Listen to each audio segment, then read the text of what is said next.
Jake Harrison sat in the cold metal chair at the back of the massive chamber and watched the alien beings decide humanity's fate without caring what humans thought about it. The Galactic Council meeting hall stretched out before him like a cathedral, made of crystal and steel, with hundreds of seats arranged in perfect circles around a central platform where the most powerful species in the galaxy made their decisions. For 50 years, Jake had attended these meetings as Earth's representative, and for 50 years he had been treated like a child at an adult dinner table.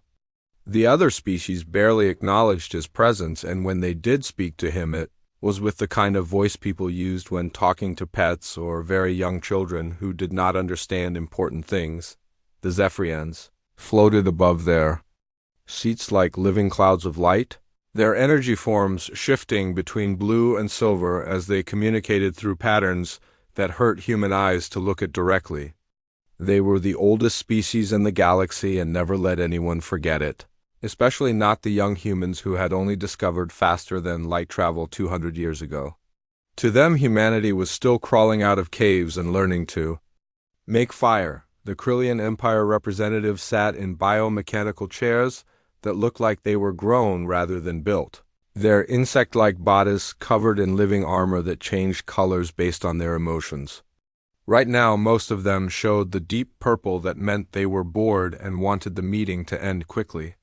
They controlled the largest military force in known space and used it to keep dozens of smaller species in line through fear and careful displays of power. The constructors did not move at all because they were machines, ancient artificial beings who had outlived their creators and now maintained most of the galaxy's infrastructure with mechanical precision that never failed. They spoke in mathematical concepts that had to be translated into words that organic minds could understand, and they viewed all biological life as temporary inconveniences that occasionally needed managing. 8 other species filled the remaining seats, each one looking down on humanity from their position of power and influence. The Nexaria wandered between star systems and knew more about navigation than anyone else, but were denied full membership because they refused to settle down in one place. The Valdris created beautiful art and technology but were heavily taxed on everything they sold because the Council claimed their work was too primitive for advanced civilizations. The Threnody made music that could move people to tears, but were told their compositions were just noise that disturbed proper species. Jake had watched the Council crush dozens of smaller civilizations under bureaucratic rules that seemed designed to keep power in the hands of the same 3 species that had controlled the galaxy for thousands of years. Humans had been lucky to get any seat at all, and they only got it because Earth sat on one of the major hyperspace routes between Council space and the Outer Rim territories. Today's meeting was supposed to be routine, just another discussion about mining rights and trade regulations that would bore most of the representatives into approving whatever the senior members wanted. Jake had his tablet ready to record. Another defeat for human interests and another victory for the established order that kept humanity trapped in the smallest and poorest sector of Council space. Then Councillor Vextara of the Zephyrians announced the decision about the Vega asteroid belt, and Jake felt something break inside his chest like a wire pulled too tight. The belt contained more rare metals and energy crystals than Earth had ever seen, enough to power human civilization for 1,000 years and lift every human colony out of poverty. Human survey teams had found it, human scientists had mapped it, and human engineers had figured out how to mine it safely. For 6 months, Jake had presented proposal after proposal showing how humanity could extract the resources without damaging the delicate ecosystem of nearby planets. The Council had listened to his presentations with the kind of patience adults showed children playing dress-up, and then awarded exclusive mining rights to the Krillian Empire because humans lacked the technological sophistication to handle such an important project. Jake looked around the chamber at faces that showed no emotion, no understanding of what they had just done to his people. To them, this was just another day of keeping the young species in their place and making sure the established order continued without disruption. They had taken away humanity's future and handed it to their friends without even pretending to consider the consequences. 50 years of careful diplomacy, 50 years of following their rules and respecting their traditions. 50 years of accepting scraps from their table while hoping that someday humans would be treated as equals rather than amusing pets. All of it wasted because the Council would never see humanity as anything more than primitive children who needed constant supervision. Jake stood up slowly, feeling every one of his 78 years in his bones, and gathered the papers he had spent months preparing. The other representatives were already moving on to the next item on their agenda, a dispute between two minor species, about shipping routes that would probably be decided based on which one offered better bribes to the right council members. His voice cut through the chatter like a blade through silk, clear and steady despite the rage burning in his chest. The United Earth government hereby withdraws from the Galactic Council effective immediately. All treaties, trade agreements, and diplomatic protocols are declared null and void. The chamber fell silent for the first time in Jake's memory. Hundreds of alien faces turned toward him with expressions ranging from shock to amusement to outright disbelief. In 12,000 years of council history, no species had ever voluntarily walked away from membership, no matter how badly they were treated or how unfair the decisions became. Counselor. Vexlar's energy form flickered with patterns that the translation system rendered as condescending laughter. You cannot survive without the Council's protection and guidance, young species. Your colonies will fall to pirates, your trade routes will collapse, and your people will beg us to take them back within months. Return to your seat, and we will pretend this outburst never happened. Jake picked up his briefcase and walked toward the exit, his footsteps echoing in the sudden quiet. At the door, he turned back to look at the assembled representatives. Last time, these beings who thought they owned the galaxy and everything in it. We will see about that, he said, and walked out of the council chamber for the last time, leaving behind 50 years of humiliation and starting down a path that would change the galaxy forever.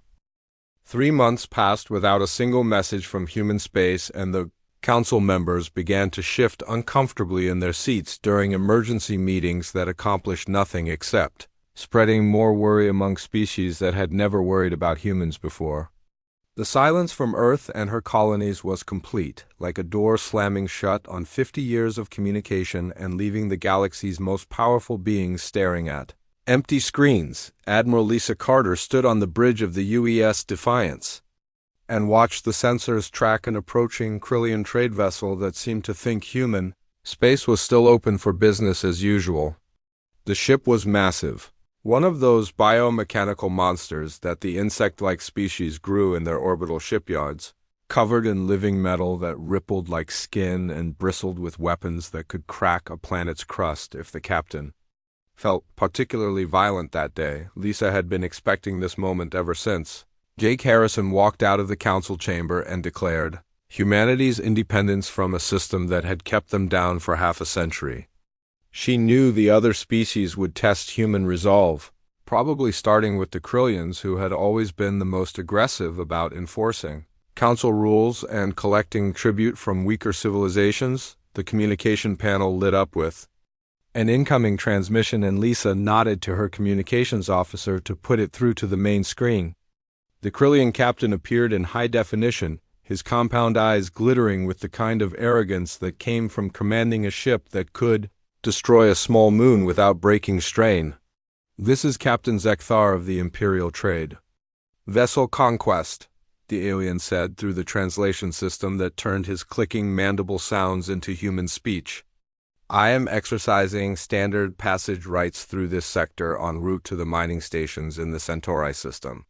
Transmit your current shipping schedules and clear all civilian traffic from the hyperspace lanes immediately. Lisa looked at her tactical officer and saw the young man's fingers hovering over the weapons controls, waiting for her order. The Defiance was humanity's newest warship, built in secret over the past 5 years using technology that most humans did not even know existed yet. Dr. Elena Rodriguez and her team had been very busy during those long council meetings where Jake Harrison smiled politely and pretended to accept whatever scraps the other species threw his way. This is Admiral Carter of the United Earth Space Force, Lisa said in the calm voice she had practiced for situations exactly like this one. You are entering sovereign human territory without authorization. Turn back immediately or face the consequences of your actions. Captain Zekthar's mandibles clicked in what the translation system rendered as dismissive laughter, the kind of sound a bully makes when a smaller kid threatens to fight back. Human territory? You are still junior members of the Council with limited rights and no authority to restrict passage through established trade routes. Stand down your primitive vessels and allow proper ships to conduct their business. Lisa had heard that tone too many times over the years, the casual contempt that powerful species used when talking to humans like they were children playing with toys they did not understand. She had watched human merchants get pushed around. At trading stations, seeing human colonies denied resources they desperately needed. Listen to human scientists get dismissed when they presented discoveries that made older species uncomfortable. You have 30 seconds to change course, she said, and cut the transmission before the Krillian could respond with more threats and insults, the alien captain probably thought. He was dealing with one of the old human ships that had been built using Council-approved technology. Vessels that moved slowly and carried weapons that could barely scratch Krillian bio-armor. He was about to learn that humanity had been much busier during their Council membership than anyone realized. The conquest continued on its original heading, probably planning to brush past the human ships like they were annoying insects that could be swatted aside without effort. Lisa watched the countdown timer reach 0. And gave her tactical officer a single nod. The directed energy beam that lanced out from the Defiance was invisible to normal sensors, but it cut through the Krillian. Ship shields like they were made of paper instead of advanced energy fields that were supposed to stop anything humans could throw at them.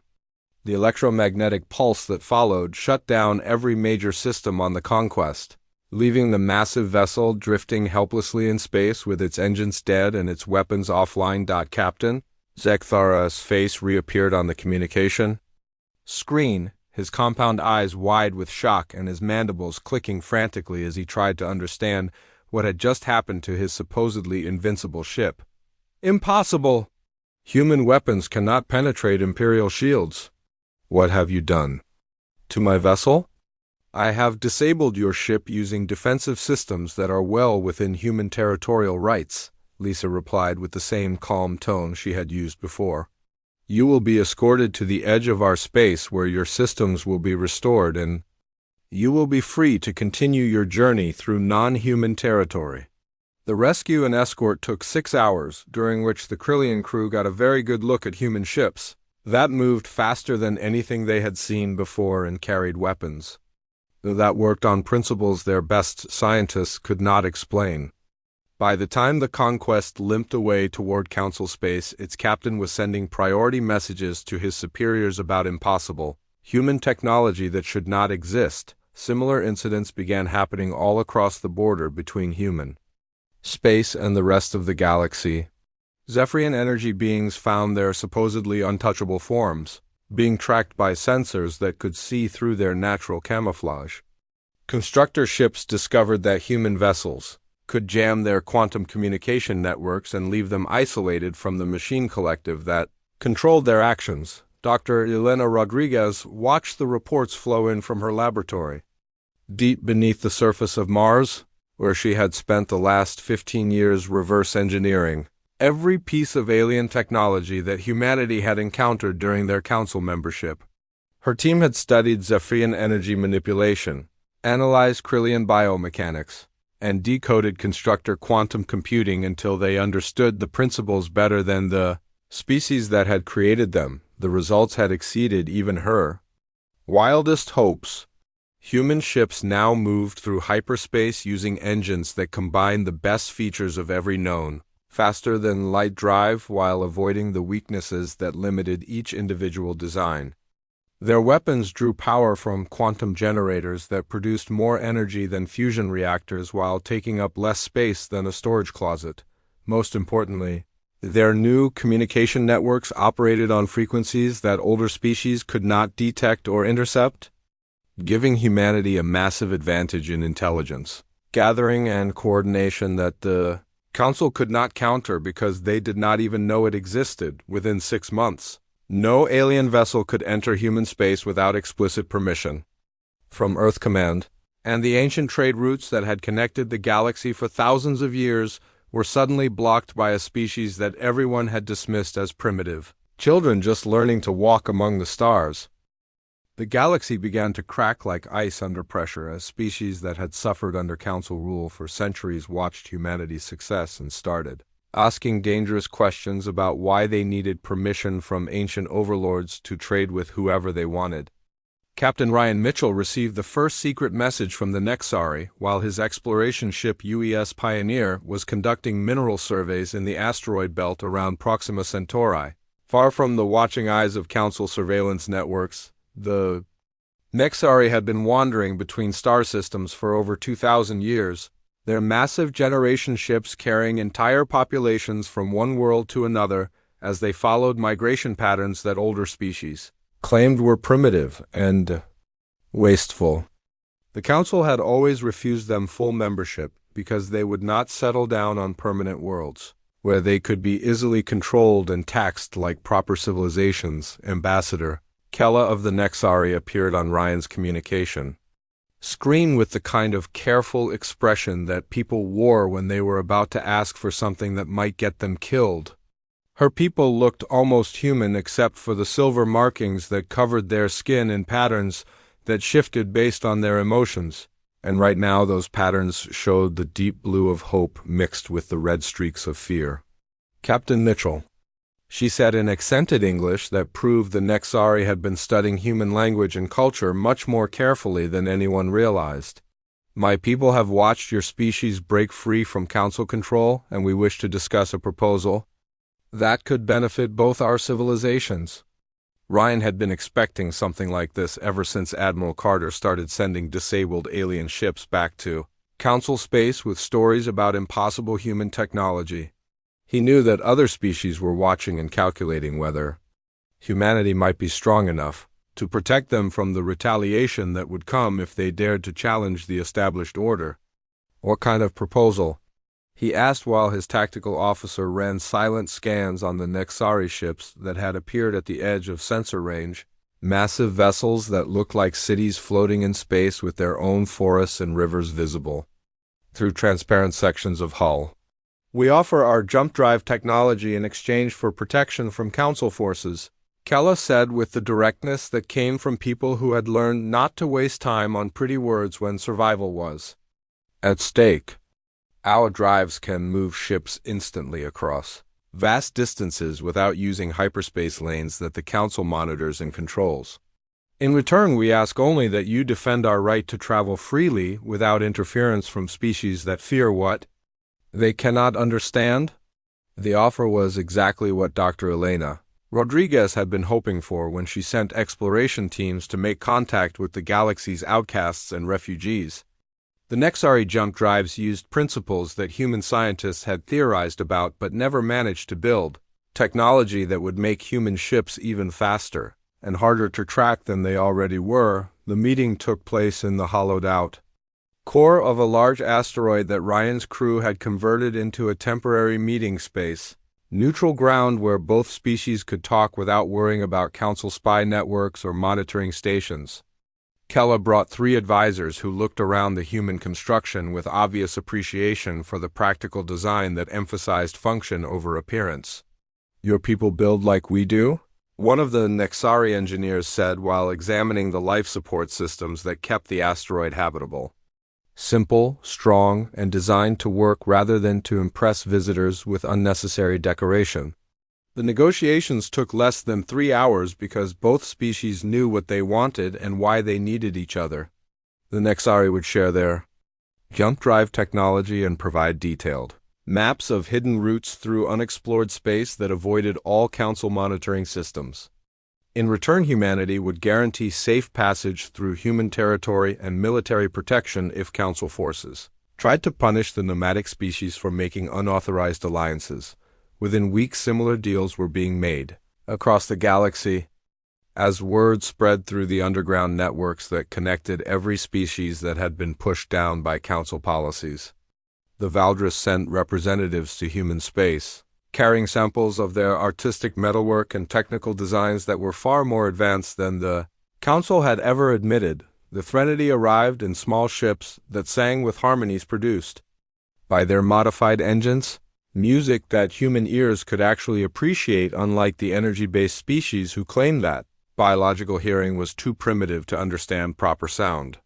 They offered their acoustic technology that could be used for everything from improved communication systems to weapons that used sound waves to disable enemy equipment. Dr. Elena Rodriguez established the Free Trade Coalition from her new headquarters on Luna Station, a facility that had been disguised as a simple research outpost but actually contained some of the most advanced laboratories in known space. The coalition operated on principles that were revolutionary in a galaxy where hierarchy and control had been the norm for thousands of years. Every member species contributed what they could and received what they needed without bureaucratic oversight or taxation that siphoned resources away to support the luxurious lifestyles of council leaders. Scientific discoveries were shared freely, instead of being classified and restricted to prevent younger species from advancing too quickly.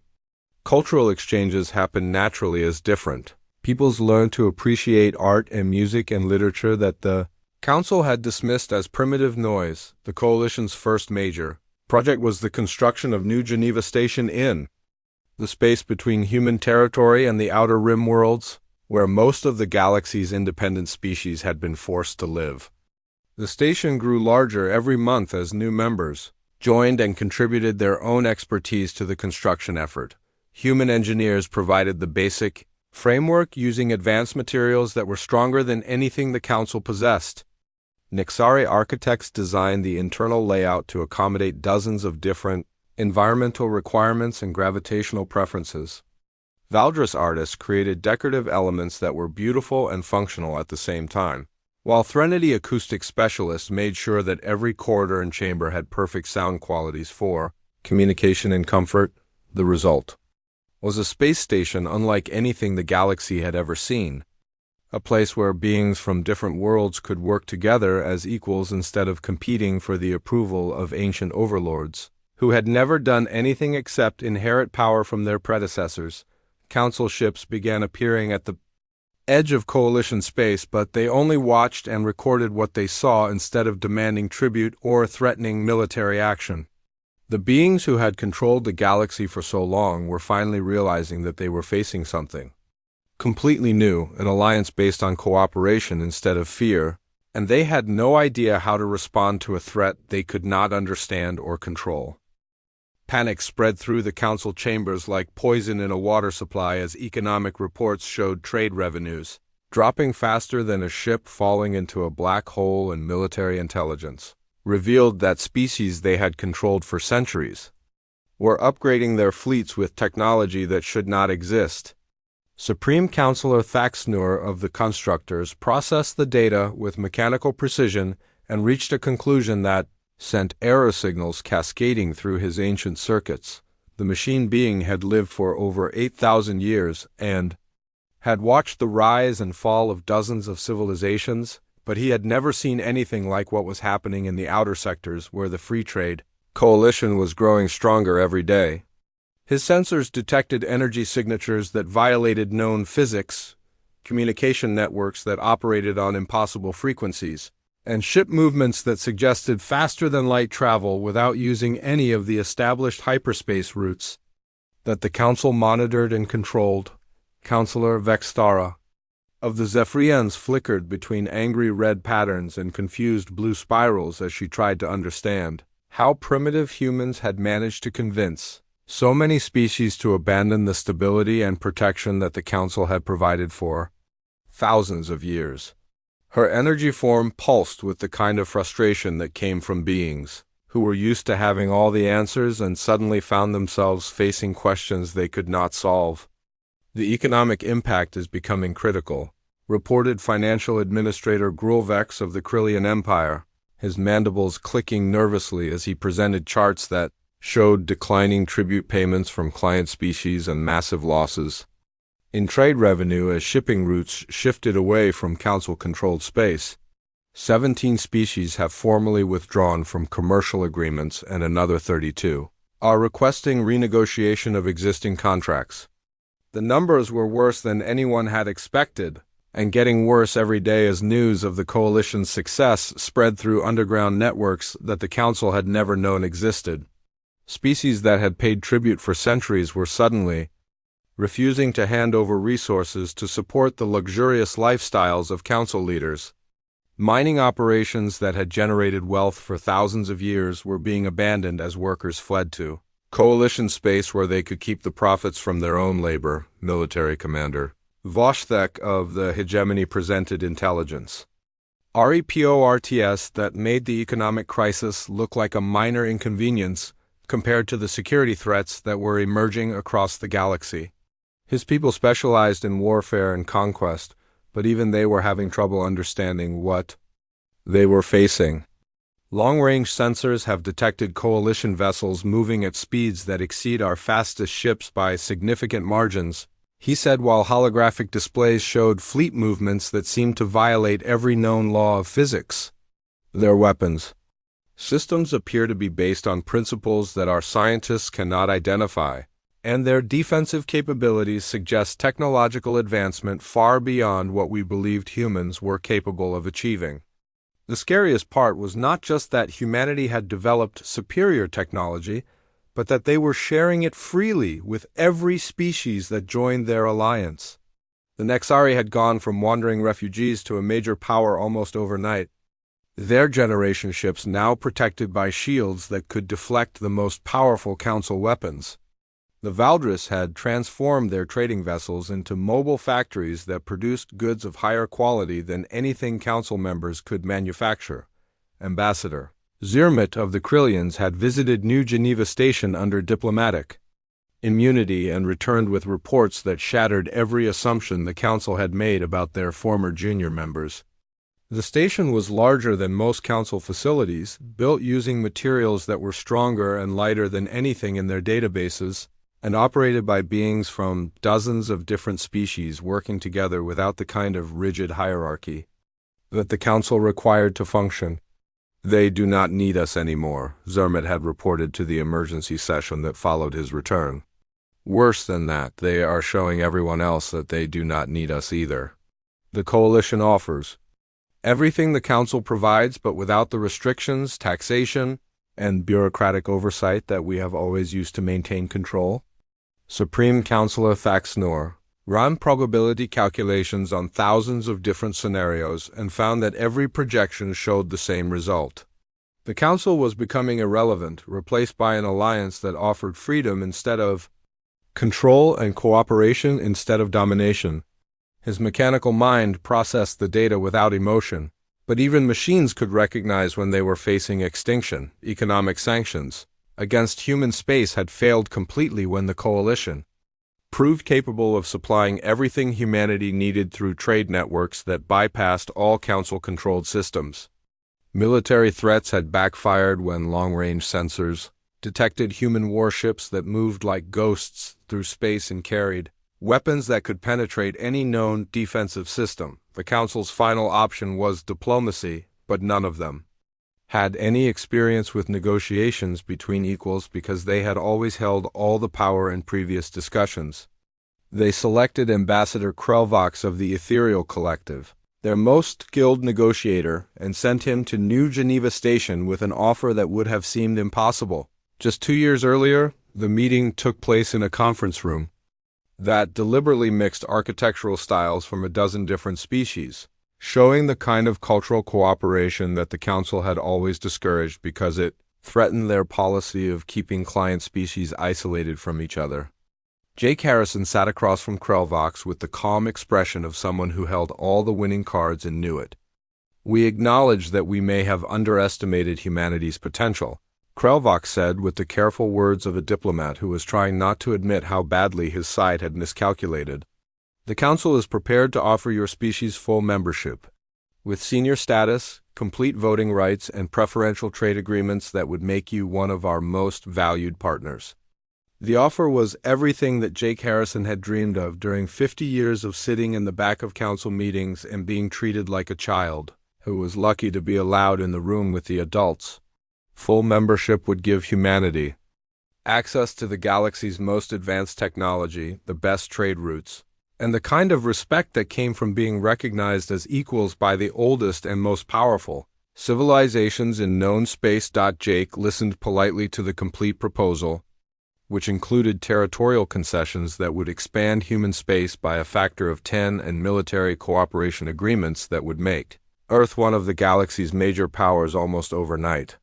When Krelvox finished speaking, there was silence in the room as everyone waited for humanity's response to an offer that no species had ever been given before.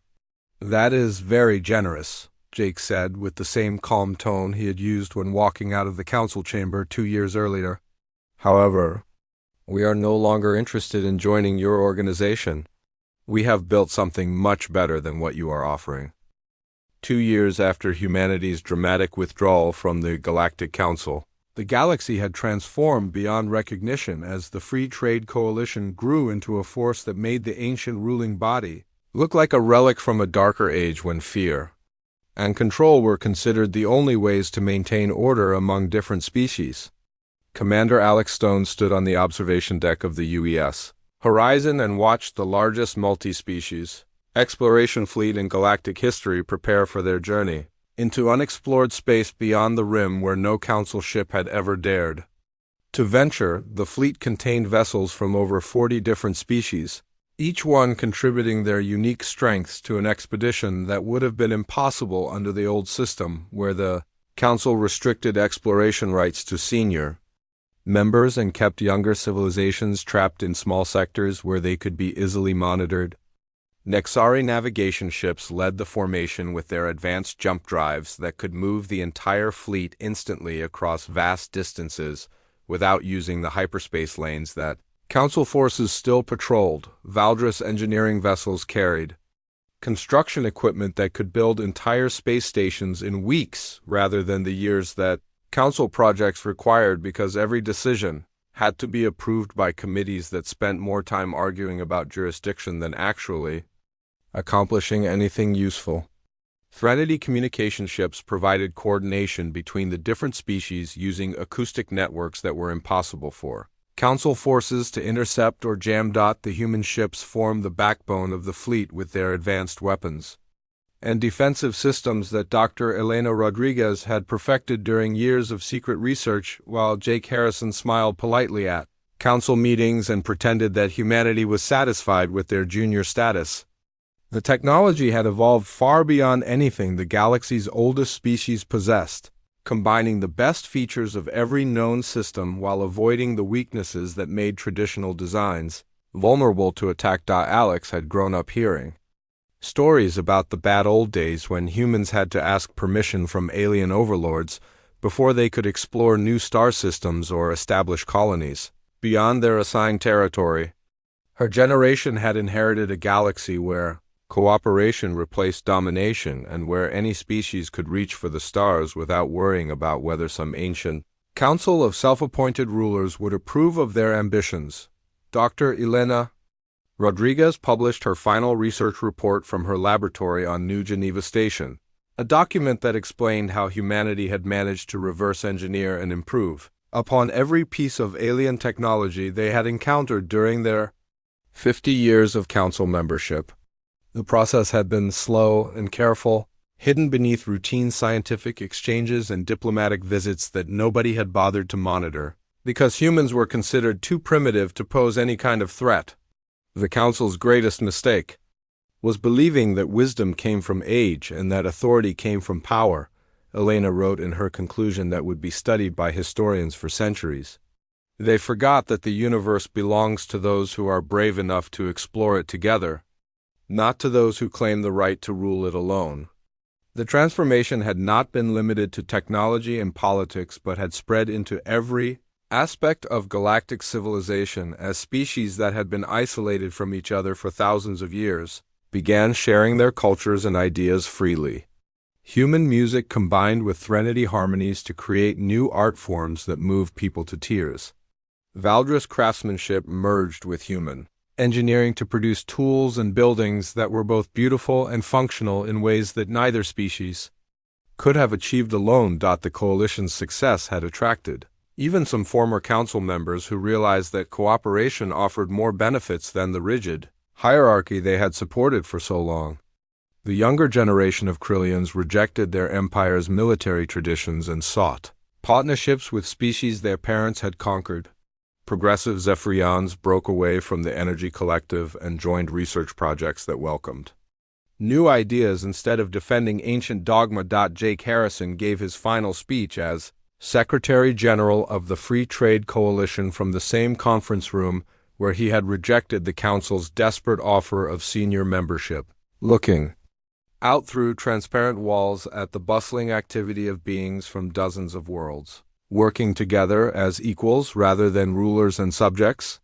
50 years ago, we sat in the back of their chamber and were grateful for scraps from their table, he said to the assembled representatives who had chosen freedom over security and cooperation over control. Today we set our own table and invite everyone to join us as equals rather than servants or masters. The old Galactic Council still existed, but their influence had shrunk to a few core worlds, where the most conservative species clung to traditions that the rest of the galaxy had outgrown.